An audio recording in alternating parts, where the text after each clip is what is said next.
There's just so much information about diet out right now. Vegan, carnivore. Like, they're both extreme ends of the spectrum.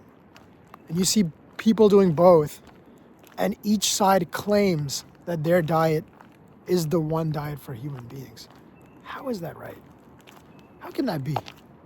We all know that that's not even true.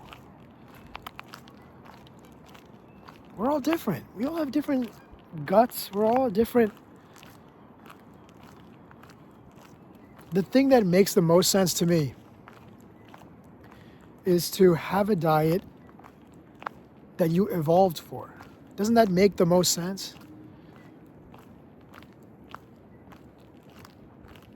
Sunlight actually tells us what we evolved to do. Or eat, rather. I'm Indian, right? So I'm from that North India latitude. It's very hot. You could consider it a tropical area. And you have sunshine pretty much year round. So what does that mean? That means that my environment that I evolved in for 50,000 years had abundant plant life. And I was probably able to just go grab a bunch of bananas off a tree. And mangoes and all kinds of fruits and vegetables and potatoes and all kinds of things. So more than likely, my ancestors predominantly ate a vegetarian diet. Not that it was completely that.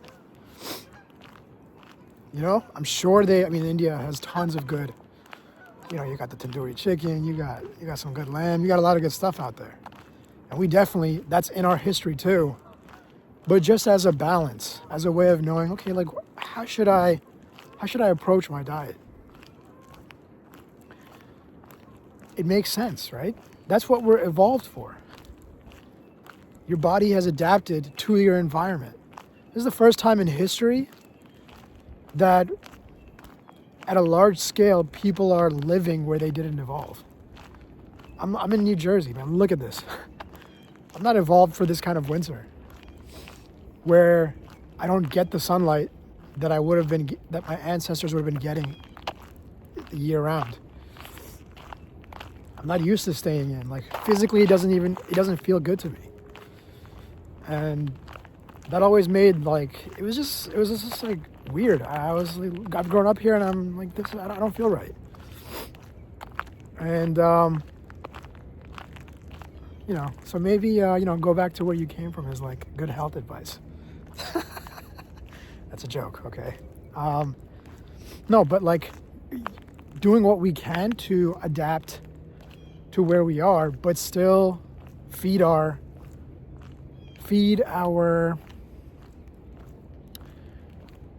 gut, our ancestral gut, maybe that's the right term. I think that's the most sensible approach to diet, is to look at your history. And I think eventually they're going to come out with this where you do a 23andMe or something, and they look at your genome and your DNA to see exactly what is suitable for you, what you've evolved to be eating throughout your life. Does that mean I'm going to stop eating pizza and like, no, but I think this is the sensible way to approach it. And it's interesting that sunlight kind of dictate these things. They tell us like, well, this is where you're from. And this is the environment that you were in. This is probably what you've been eating for thousands of years. How is it possible that being a carnivore is right for everybody? Being a carnivore is probably right for someone that was in the extreme north, that maybe was the Inuit, where there is no plant life there, right? Maybe in Russia, maybe in areas of Europe where you have long winters. That's where it makes sense. So that's my theory. I'm not a nutritionist, scientist, biologist in those technical ways, but that logic seems, I don't know, it just seems like it. I just can't argue with that? Yeah, how do I argue with 50,000 years? I don't know. What do you guys think? Tell me. How are you guys feeling? How do you guys approach your diets? Yeah, this is just an open conversation. I want to hear from you. Hope you like the views, the vibes. Peace.